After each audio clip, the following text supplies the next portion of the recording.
Thank you so much for joining.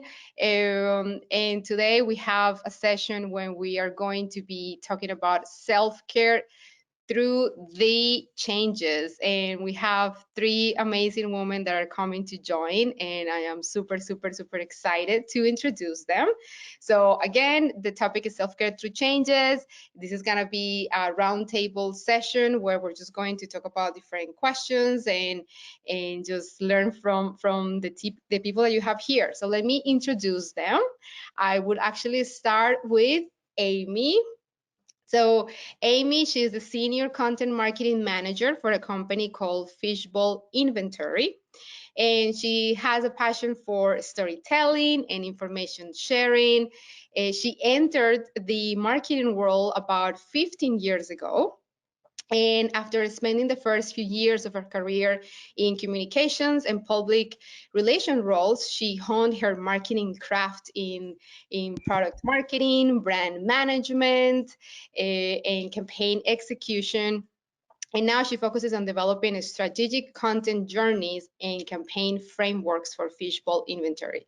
That sounds amazing. Thank you so much for joining. Thank you so much for having me.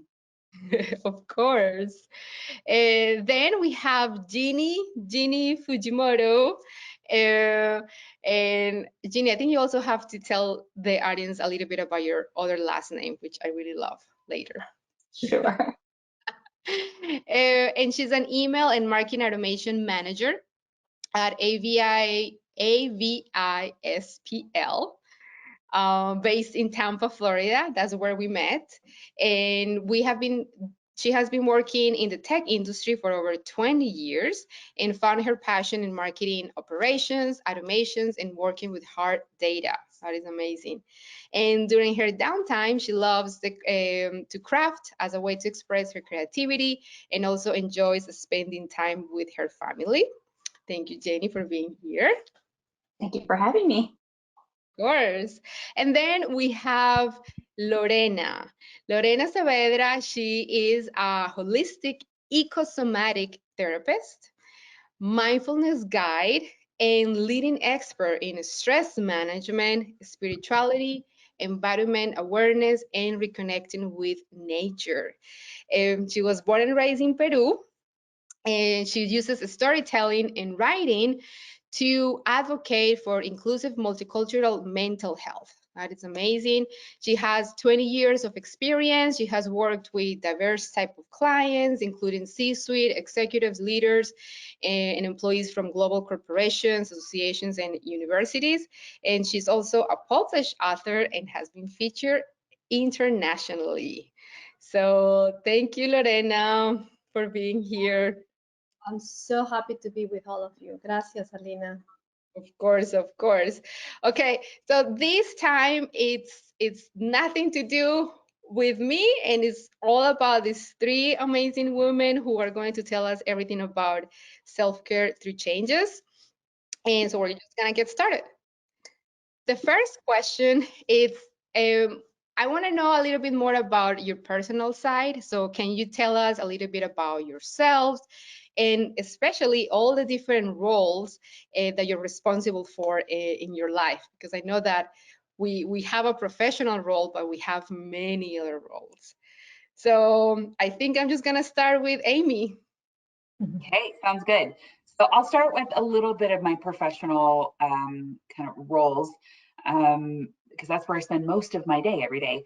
But I lead a small team of content creators, and so I try to be a good mentor and coach to help them grow and stretch and as they're learning in their careers. And then at home, I am a partner and a mom and a neighbor and a sister. And so I have lots of personal relationships that are also very fulfilling. And that kind of is a huge part of your personal care journey, is how you manage all of those other personal relationships as well. Definitely, definitely. Thank you. All right, so who would like to go next and tell us a little bit about yourself and all the responsibilities that you have? I can go next. Well, thank you for the lovely introduction earlier. So if I can tell you a little bit a little extra about myself on the personal and professional level. I work with clients and support them through change and transitions. And that's one of my passions, actually. And I use multiple tools to get clients and people who come in looking for support,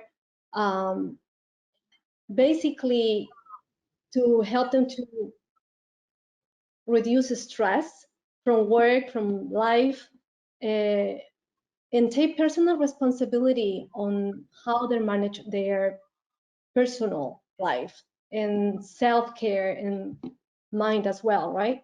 So I'm very inspired to provide these kind of tools that help others to support and overcome issues that are related to trauma, especially trauma related to immigration. And for us women who have the opportunity to immigrate to different countries, I take that very, very personal. And my personal life, I'm a wife.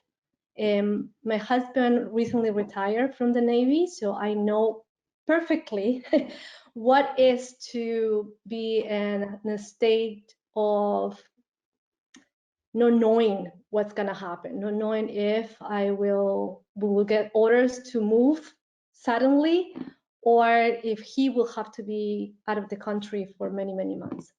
So I live in the Washington, D.C. area now, and I also support or help my husband to raise two of his boys that are my sons, but from a different mama. And happy to be with all of you. Awesome. Yeah, definitely. So you're used to changes. Thanks. Okay. And for me, so my name is Jeannie Fujimoto, and like Alina wanted me to tell a little story about my maiden name. I'm actually Jeannie Fiesta. It's a really cool name. And unfortunately, I had to kind of drop that, but I didn't want to get rid of my Fiesta name, so I moved it into my middle name. And so Party's my middle name now. I love it. I love it. I love it too. Spanish is party. So, I mean, Yeah. So I'm a marketer for a tech company. I am mainly marketing operations. I do a lot of reporting. I do a lot of data. I deal with a lot of data. And so trying to obtain data through forms and just spitting out reporting what makes sense. So I work in a platform called the HubSpot.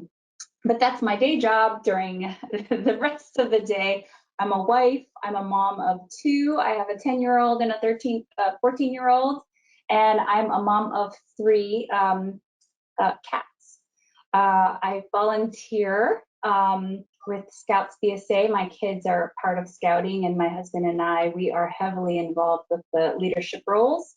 And I also volunteer for my daughter's school. I'm a soccer mom, and my kids also do Brazilian Jiu-Jitsu. So could you imagine, like, when I'm done with work, it never ends. It's just go, go, go. wow. Wow, it's incredible.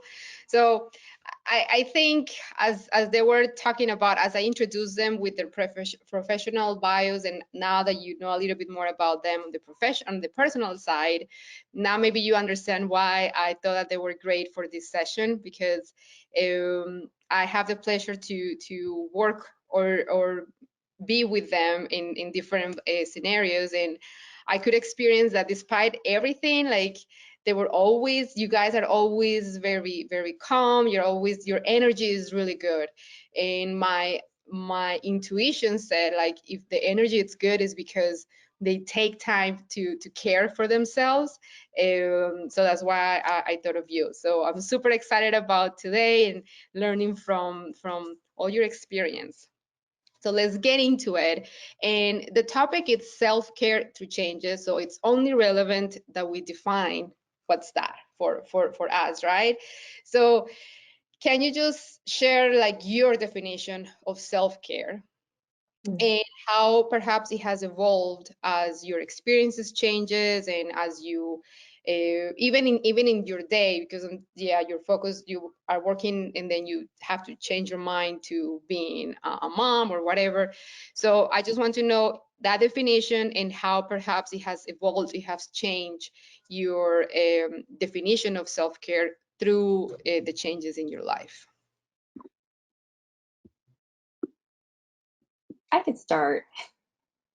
So my definition of self-care is really taking care of myself, my overall well-being, and my happiness. And so as far as how it evolved, when I was younger, I thought maintaining myself was all external, you know, doing my nails, going to the spa, pampering myself, my hair. But you know, as I got older, there's more layers in life that gets added, more responsibilities, more kids. There's challenges at work, and as you, I guess, increase your professional career, you get more challenges, more decision making. It gets harder. And so I just find that it becomes stressful. You know, back then it was so easy, but stress is something that I never thought about. And so I feel that now self-care includes mental health. I have to think about myself mentally. I have to be happy. So I find different outlets to take care of that. But I realized it was a long time ago that I learned the hard way that I have to care for my mental health because my body showed it and I ended up in the doctors. So yeah, that's how I figured it out. But it's so nice that you were able to identify it, because sometimes they just, maybe people think that this is life, this is what's supposed to happen, and they just keep carrying on. But the fact that you were able to identify it and like make changes, that's really amazing. For sure. Yeah, it's something that stress is something that you don't always notice, because in your mind you could think, oh, I got this, I can handle this, but really your body tells you that your body actually changes. You know, whether it's being sick or getting a fever, there's different ways that your body will tell you that you're stressed. And so I had to figure that out the hard way. For sure, for sure. Yeah. I want to add something for what Jenny said. And first of all, it's amazing that just verbalizing that the body in itself really carries the stress is something that is, I mean, you can find it anywhere now in research that tells that the body in itself carry the stress. So, and the stress that we live in is something that probably doesn't necessarily happen in the now. It's the stress that we've been carrying for years. And yeah. So as for the question, I'd like to add something. While I was going through some of the content that we're going to be discussing today, I found this quote that I wrote a few years ago, and I want to read it because I think it summarizes a little bit about what self-care means to me when it comes to changes. And as I say, or I wrote, self-care looks different for everybody and is subject to personal experience and interpretation. Before judging others for the way they nurture their life, stop, take a breath, and recognize that you, they, we all are doing what we can to adapt to the new normal with the tools that we have. And I say that because there's a lot of information too about how self-care and take care of ourselves, but that changed with life. Precisely what Jenny was saying. Years ago, self-care looks way different of the way that it looks for me now in my middle 40s. This to me is self-care. But right? it's like a stress ball. That's it. I know how to. I have found some tools that help me to regulate myself, my emotional self, and my nerve system. And just a simple little thing like a stress ball can help me. That's awesome. And this is my self-care. I love it. And thank you for sharing that quote, because you're actually spot on. And I don't know for relationships, and I actually maybe want to talk about that, about like not judging how the other people take care of themselves, because I'm guilty. Like I look at my husband, it's like, you should be washing the dishes or something like that. But maybe I shouldn't be judging how he's doing his self-care. That's, so thank you for sharing. That's a good reminder. What about you, Amy?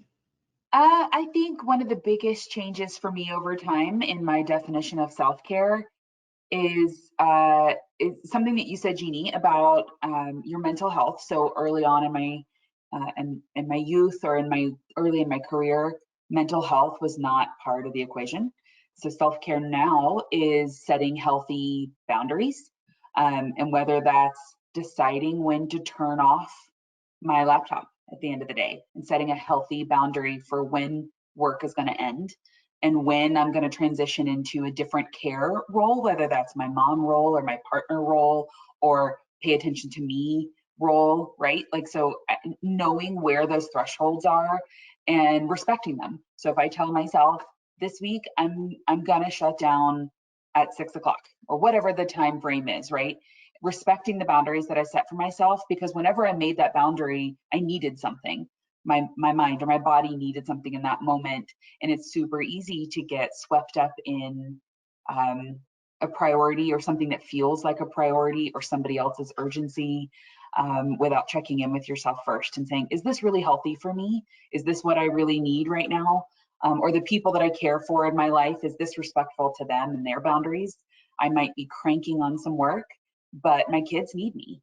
And they may not be able to verbalize or articulate they need me, but if I've set a boundary, I need to respect my own boundaries, right? And also deciding which relationships in my life are adding to my happiness and which ones are subtracting from it, and making very thoughtful choices about where I'm going to devote my energy.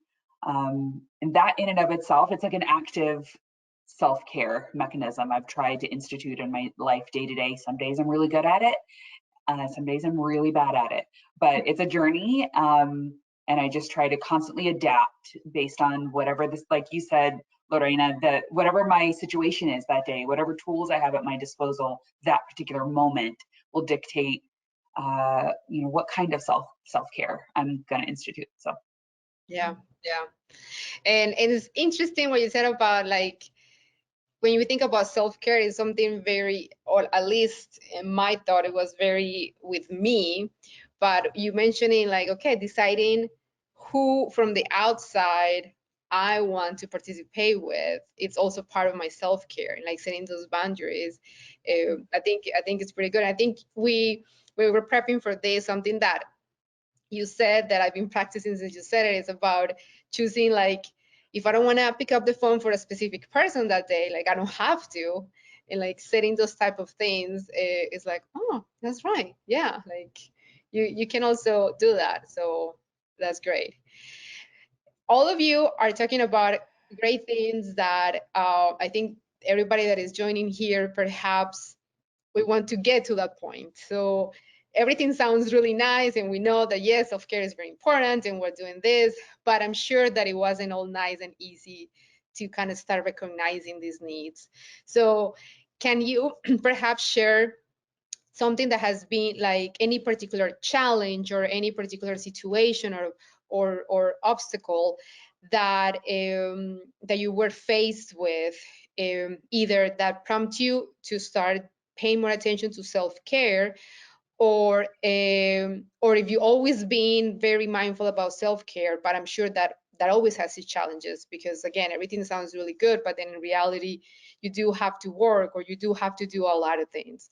So I want to talk about the challenge side, and how how you have experienced it, if you have something specific that you want to share, and more about that side of the coin. I can start on that one. I think the first step for me, I've not always been good at self-care, right? I've had to learn, and sometimes the hard way, that I need to refocus on myself sometimes. And that's sometimes because there's a flaw or a characteristic that is not serving me, and maybe it's even hurting my relationships. And so I need to focus on me to try to improve some part of myself and to grow emotionally, or be more present and things like that. So sometimes it's just checking in and learning, being a little more introspective, learning about what I'm doing and what I'm saying and how it's affecting the world around me. I could tell you one specific situation where I had to adapt because I was not doing it very well, or I wasn't doing self-care very well. It was probably about maybe 6 years ago. I was working full-time. I was a primary caregiver for my oldest child at the time, and I was a full-time student in an MBA program, and I was not succeeding on any of those fronts. I was actually just barely, passing on any of them. And I knew it was a short-term situation. I just needed to get through my MBA program. But at the end of it, I committed to myself that I'm not going to do that again. I'm not going to put myself in a situation where 3 different major parts of my life have to sacrifice because I can't devote any significant part of me to any one of them. And we all lost, right? Like my daughter was negatively impacted. My professional life was on pause. I was unhappy. I was stretched too thin. My health kind of took a dive because I was getting maybe 3 hours of sleep a night. Oh, and I was pregnant at the time. So it was a really, really difficult time, and it taught me a really tough lesson. I could have paused any of those things willingly. I opted into all of them. And I could have paused any of them, and I chose not to. Looking back, I'm glad it's over and I'm glad I did it. But I can make choices in my life, and nothing is going to happen if I say no, right? I can say, you know what, I really want to take on this big project at work, but I need to weigh what the sacrifice is going to be. I actually heard Shonda Rhimes give a graduation speech, the commencement speech at my brother's college graduation. And you guys know her name from the creation of shows on major television shows, right? So she was talking about being a mom of two children and working insane hours, and she was seeing wild success in her career, but at home she felt out of touch. Her kids felt disconnected from her. They were suffering. And then when she would shift and go back to being, a rock star mom, she noticed her career was suffering. And she said, that's okay. Like, you're never going to win on all fronts at all times. You just need to be adaptable, give yourself some grace, identify your priorities, and they're going to change all the time. But don't ever lose sense of who you are in that process. Because at the end of the day, that's what you come back to. And if you're not happy with who you are and where you are, it's kind of wasted energy. So I had to learn that the hard way. Wow, that is a lot. Yeah. God. Oh That's my. amazing. I Yes. feel like that's a very common decision that people have to face. I mean, a lot of people go back to school too. They have kids. I mean, there's just so much to juggle, and that's difficult. And I'm glad that you're past that. Yeah, me too. And I know a lot of women out there juggle a lot of things simultaneously, right? I'm not unique. I'm not a unicorn. I was doing what a lot of women out there do in their day-to-day lives. Maybe it's more than one job, or they're a caregiver for a family member and a mom, or maybe they volunteer more hours than they sleep in a given week. So I think we all can very easily get swept up in this idea that we need to be all things to all people. And it can be really detrimental to ourselves. For sure. 100%. I think so Lorena and I had I had the pleasure to be part of her podcast that she talks about like connecting with nature and healing through that. And we talked a lot about those things as well, and with other women that I've been interviewing. That thing that you mentioned, that we like, the more I talk to you guys and the more like I interview women, like we are like super power human beings. Like I haven't even gone through the process of being pregnant, but we can take on so much, and like we still keep going. I really, that's like amazing. That's the resilience that comes within, our own inner nature. It's amazing, but at the same time, it's only much this physical body can take, and there's only much our mind can take as well. So I'm glad that you mentioned that. Some of the people that have been joining the podcast, including yourself, Alina, and how other women that we don't feel like are alone, right? So it's, although we all have our own specific situation, whether it's dealing with being a caregiver, or going to school, or working 2-3 jobs just to make our means.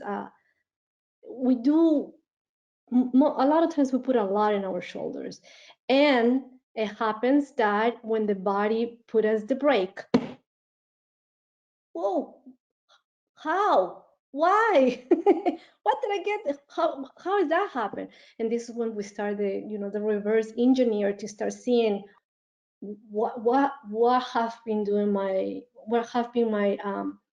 my habits as for caring for myself, caring for my body, caring for my mind, caring for my emotions. So, and as for your question about the challenges, Yes. I mean, I think for for women like myself, right, who grew up in a totally different part of the world, who don't necessarily know what self-care means, we don't know what boundaries are either, right? We have not been wired to recognize or set up boundaries. So the challenge for me to start caring for myself was to first recognize what was that. I don't know. I've been hearing self-care. I mean, 15 years ago was not as often as it is now, but it's like this concept of caring for the self-care, pampering before it was like pampering yourself, right? And self-care is not, what was the other thing that, self-care is not selfish. That was very common a couple of years ago, right? So, but that was a challenge for me, a challenge where I'm a caregiver in all the extents of the word.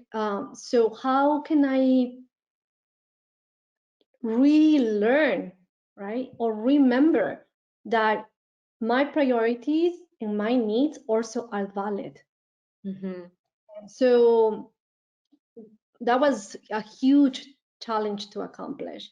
Putting boundaries, saying no feels, when I understood the saying no because I'm my priority, it feels super invigorated. It just carry on.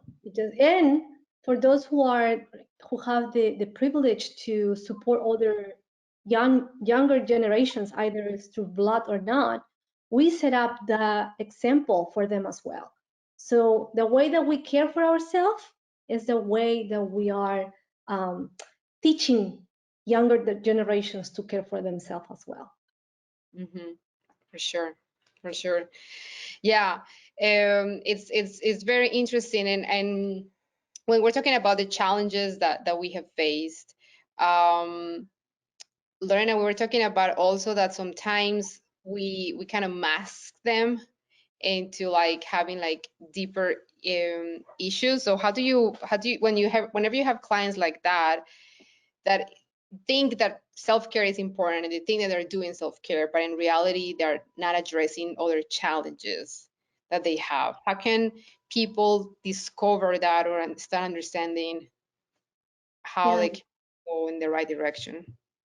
I think it's like I would like to frame that as the difference between what a self-care means as a refuge and when self-care becomes an escape. Right? So self-care is a refuge to come back to myself, to nourish myself, to be attentive of my needs. However, in many occasions, we use these self-care practices to escape of a painful reality, whatever the reality might be. So it's a very fine line, and it requires self-observation, right? And the determination to be uncomfortable, to really pay attention to, okay, what is it that my body needs right now? What are my needs? Right? What is it? And find ways to go underneath the need in itself. So I've been using that with clients, and it's very revealing. This kind of this type of work where it's like you're using self-care as a means to really care for yourself, or a way to escape from a reality, like whatever is happening at work, whatever is happening at the house, with the children, within yourself, which are also valid. Don't take me wrong. You know, sometimes we do need to escape for a reason. We do need to, we need the outlet as well. But it's a matter of understanding where is the middle ground. For sure. Awesome. Anything else on the topic of challenges? Oh yeah, I would like to add my own experience and challenges. And I'm sure this is a very, very common challenge, especially for those who are mothers or new mothers. I remember when I had my first baby, I had no family nearby. I had no close friends. I had a very long commute to and from work. Alina, do you remember that? Yes. Yes. But it was just, I didn't have time for myself. And at the time, my husband had the complete opposite schedule from me. So as soon as I dropped off my son at daycare, I went to work. My husband was sleeping from night shift. And then when I get back from work, he would go to work. So it was just like I was constantly working. I was working professionally. I was like being a caregiver for my son at night, and it just never ended. It was like a vicious cycle. But I liked both of it because it's very rewarding. This is what I wanted. I wanted a family, but I didn't care for myself. Like I was always last priority. My baby couldn't walk, couldn't do anything for themselves. So I was always last. And so I just felt like I was in a rut. I had no escape. I didn't have anybody to lean on. So I think in the end, I had a coworker they said something that is not normal, like maybe the clothes that I was wearing was very wrinkled because I didn't have time to iron. But it was just like I stepped back and I was like, you know what? I never took care of anything for myself and presented myself professionally or just like as a normal person. And so that made me realize it's kind of sad. But it's absolutely normal. So I had to figure it out myself, especially for like single parents, they probably will have to go through the same thing that I went through. If they didn't have family or if they didn't have friends, they rely on themselves to do everything. And that's a lot of pressure. And so I took a step back and I said, look, I really need to take the time for myself to look at least presentable, not only physically, but mentally. So, I had to reach out to people, schedule things and say, okay, look, can you babysit, you know, so I could take the time to do whatever I needed to do to get things done for myself. But I just had to schedule. But I didn't think about it, because you think that you're a superwoman, that you could do everything yourself, but you know what? You can't. And it's okay to lean on somebody when you need the help. So that was my biggest challenge. It takes a village, right? It does. It does. I mean, I need people not only like to babysit, but I love reaching out to other people who are in the same stage as me, because I share our struggles. We share, ideas.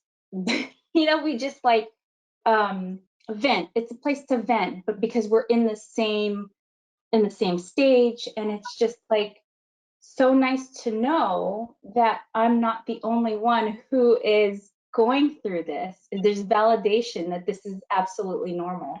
Mm-hmm. For sure.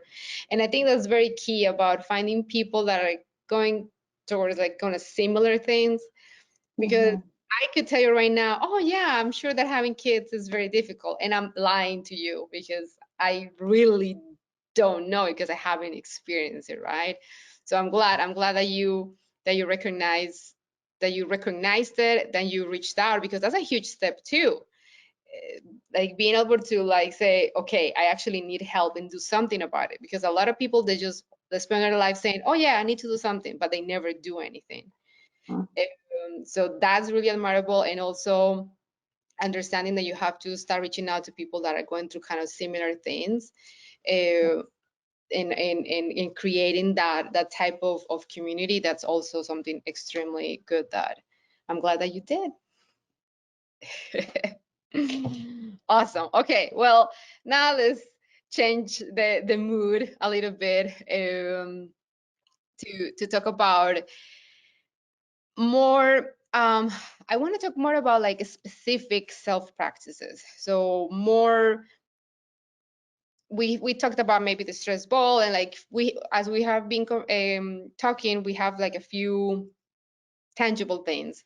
But I would love for everybody that is joining to leave here and says, I learned, I'm gonna start doing X, Y, and Z. So maybe can you share some specific self-care practices that you do and that has helped you overcome different changes that you have experienced?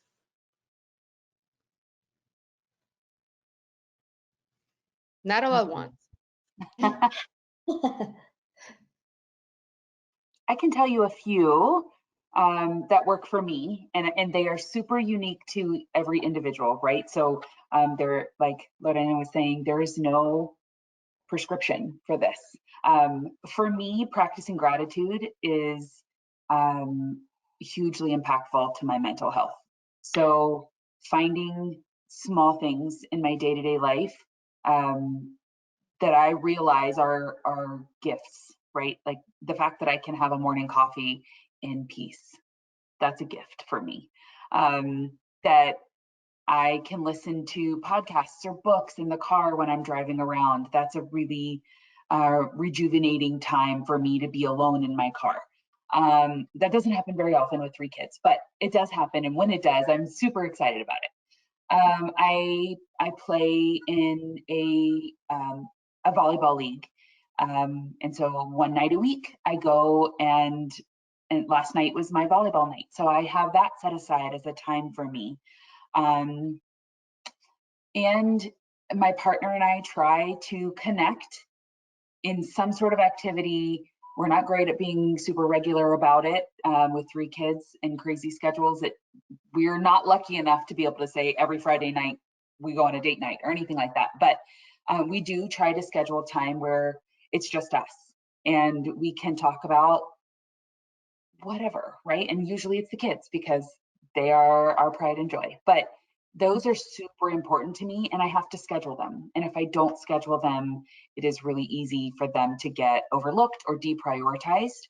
That those are some that are near and dear to my heart and on an ongoing basis. Awesome.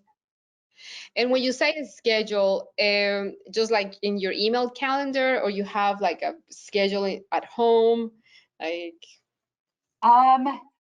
I am a list maker, so I use my calendar for everything. My partner does not. So I am the keeper of the calendar for our family, and everything goes in there. We also have a dry erase board on our fridge. It's usually used for like the grocery list, or the kids will write meal ideas and stuff on there. But if some crazy idea comes up, there's somewhere where we can capture, like, all right, we need to make time for, we do parent-child date nights. So that's another kind of self-care. It's a way for us to just spend time with one child at a time. So my partner took our oldest on a date night last night, and that's something that, you know, can make it onto the fridge, like, this is going to happen, and all the other kids know this is that child's night. They get to choose the activity and whatever they're going to have for dinner. And it's in the calendar usually, but it's also something visible that everybody can see that we're all prioritizing our self-care in a different way. I I am love the same way. I love the list. I love the calendar. It's very cathartic for me. Well, yeah, I am a Google Calendar fan because I used to carry the, you know, the small little calendars, write it in, but because my husband has his own schedule, and then we always say, well, it's not on my calendar. Well, to solve for that, it's online, right? I could see his calendar anytime, and he could see mine. The kids have their own calendars, and so my calendar is color coded. But I absolutely feel that to prioritize anything, you know, your self-care for your kids, and, you know, having that relationship, you know, that little bonding one-on-one is a great idea. I'm going to steal that. But I just feel like I need to prioritize my time with friends, family, with everybody that is important to me. And my calendar books up, but if I don't have it in the calendar, then it won't happen, or I'll forget. So I really rely on Google Calendar, and it just works for us with especially our busy schedule. You just need to make the time. That's Yeah. awesome. I feel validated, by the way, for the calendar, because I'm also the calendar keeper in my family. And now my family is only my husband and I, and all, you know, we do have quite busy calendars, each one of us, you know, with our own respective works. So if it's not in the calendar, most likely, you know, it will be very, very hard for that to happen. So, and things that I do to prioritize my self-care, I learned this, like Jeannie and Amy expressed before.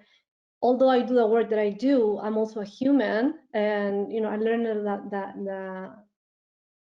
the hard way that time for me is precious. Time and time for myself, not only self-care, because I can always find a way to do something for my self-care, you know, like the stress ball or 15 minutes to meditate or stuff like that. But to me, give myself time is the most important thing. And so I put it on my calendar every morning, you know, from 7 o'clock to 9 o'clock is my time, and I do whatever I want to do.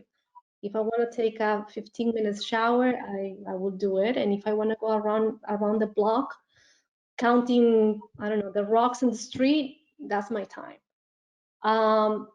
So that's, to me, it's in those 2 hours in the morning. And if something happened, I have to adjust it. But 1.5 hours to 2 hours in the morning is me, and it changed the self-care tool. It changed depending of my situation.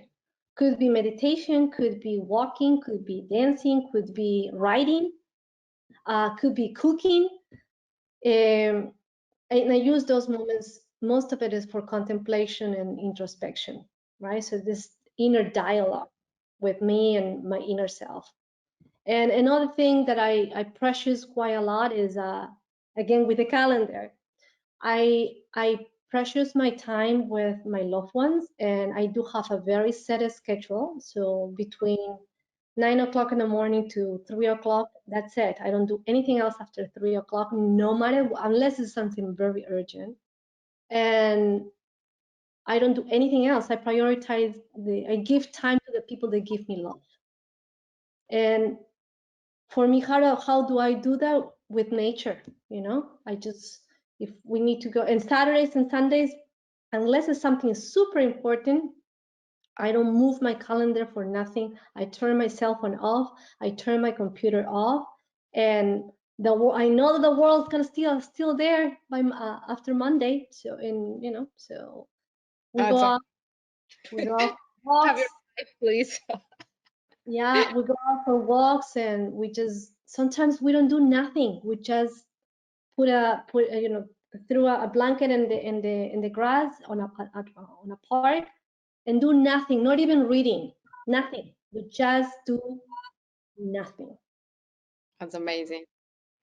I'd So like to add to that. do it. You did mention about, you're doing nothing and you turn your phone off. The biggest thing that is so helpful is disconnecting. You know how they say, you go on a cruise because the cruise, you have no service, you just disconnect, and that's a way for people to just relax and not think about everything that's out of the world.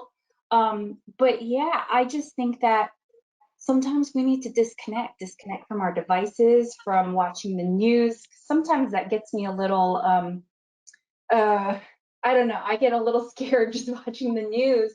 So I disconnect, and just for a little while, and it's just so peaceful.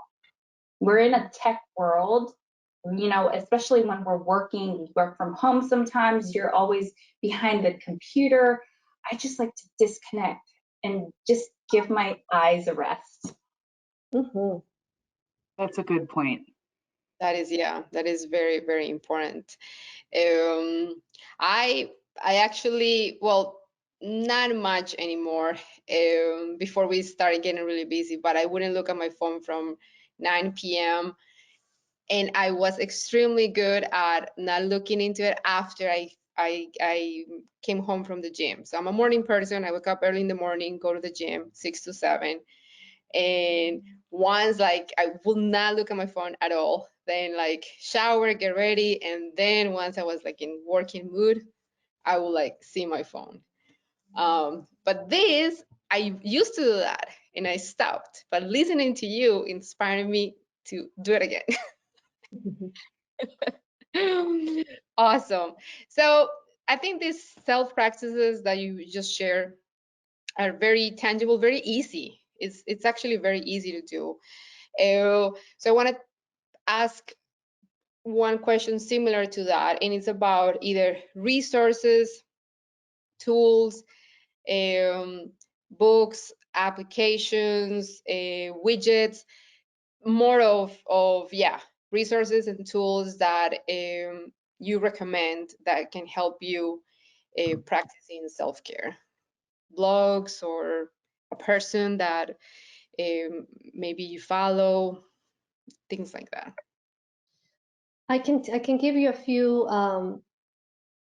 We talk about this connection and the connection with nature. I mean, that in itself is, if you cannot do anything by having a plant or talking to your plant or talking to a tree or just walking barefoot, that's it. You cannot do anything, just connect with through nature. And because of that, the sounds, although believe it or not, nature sounds are so therapeutic. So there are I mean, I cannot precisely give you one app, but if you're gonna play before you sleep, play the nature sounds to fall asleep for like 30 minutes. I promise you, you're gonna get up much better.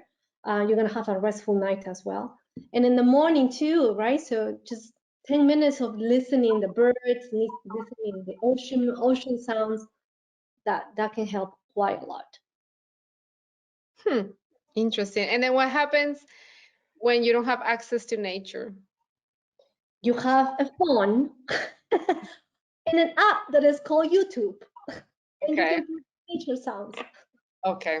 All right. There All are right. apps for that, for nature sounds. There are. Okay. If you have smart devices in your home, like a Google Home or an Echo device, they also have nature sounds. My one of my children listens to nature sounds and puts it on loop. And it depends on whether it's rainforest sounds or thunderstorms or ocean sounds. It kind of depends on her mood. And she'll put it on a loop and it'll play all night long. She finds it very soothing. Yeah. Okay. Also, cortisol will drop. You can release stress. It's like, listening half an hour of nature is like running an hour at the gym when it comes to balancing stress. Wow. That's fascinating. That's Similar to that, I have a hard time sleeping. My brain turns on when I lay down at night. And I'm a night owl naturally, so it takes quite a bit of effort to quiet my brain in order to go to sleep. So a tool that I found, and I can't remember how I found it, probably through Google, is brown noise. And it's not nature sounds, but for me, it is soothing enough. So it's called brown noise. It's like a low octave white noise almost. It's just a little bit deeper in tone. It's very soothing for me. So I play that when I'm having a hard time sleeping. Another tool that I use, it's not so much for sleep, but just for connection and learning. I'm a natural learner too. I want to read all the things and I want to learn about all the things and kind of expand my knowledge all the time. And I had subscriptions to all kinds of things and it gets expensive. So instead, I found an app called Libby, Libby. It connects to your local library. If you have a library card for your local library, you can have free access through your phone and the Libby app. So I listen, and like I said, I listen to a lot of things in the car because that's my time. I don't have a lot of time to sit and read a book, although I would love to. But the Libby app, I can find any genre, just about any author. It kind of depends on the selection of your local library, but it's a free app and it gives you a window into all kinds of literary works. I use Libby. I love it. You use Libby? Yes. Huh. I'm a huge fan. That's I talk awesome. about it all the time. Anytime someone's like, hey, do you have a new book? I'm like, hey, do you have Libby? You should get Libby. Yes. For free too. For free. Yep. Huh. But then that means that it's just like audiobook books or digital books. You can both. Oh, You can do both. I like it. Awesome. So I'll add to for my resource, good old fashioned call your mom. I don't talk to my mom as much, so just hearing someone, like a loved one, just chat about anything, it's just kind of soothing, because it's not stressful. I have a good relationship. It's not stressful. It's just, you just talk about anything, nothing about work, but just anything. How are the kids? How are you doing? What are you up to? What's your plans? It's just so soothing. And then I also like talking to my sister. We have a good relationship, but we don't live close to each other. But it's just, it's a nice, recognizable voice. And even if we live nearby each other, just, going out, hanging out, grabbing coffee is just so peaceful. Being with someone that you recognize and you feel safe. I like it. Yes. I like it. Awesome. Well, can you believe that we've been talking for almost an hour now? So we only have 3 minutes left. So super quickly, I guess 1 minute for each. What advice would you give to the wonderful women that are here and the many more that are gonna watch us on YouTube who are struggling to prioritize their own well-being? What advice would you give? You're not alone. You're not alone. You're not alone. Good advice. For me, ask for help. There's no shame in that. And it's okay to say no to people who need your help when you have so much on your plate. It's okay to say no. I love that. And I would say, give yourself grace. You are a human being and you're just carrying on through life being human, and you deserve a lot of space, a lot of grace, and you deserve to care for yourself. It's the only way that you are going to be the best at anything, is to make sure that you're happy and you're cared for. Absolutely. Honestly, girls, like in everything that they do, I get super emotional because I get super excited for all the amazing information and amazing experiences that you guys share. So thank you for those words. Thank you for being here. Thank you everybody that joined. We will record I mean, it's recorded, but we will share it once it's live. Please just let's do virtual applauses for this amazing woman. Thank you again, and we'll see you in the next Women Who Market Day. Bye. Bye. Thank you.